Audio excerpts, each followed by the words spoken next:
Day 3 Vinayaka Chavithi పూజ NR apartment ఎలా జరిగిందో చూసేయండి. ఈరోజైతే మేమందరం తొందరగా వచ్చి కూర్చున్నాం, వెయిట్ చేస్తున్నాం. ఈరోజు పంతులు గారు లేట్గా వచ్చారు. పిల్లలందరూ టైర్డ్ అయిపోయారు, నిద్ర వస్తుంది అందరికీ పాపం.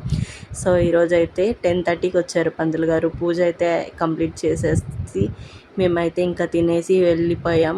ఎవరం కింద ఉండలేదు. కానీ ఈరోజు గణేషుని చూడండి ఎంత మద్దుగా, ఎంత అందంగా కనిపిస్తున్నాడో గణేష.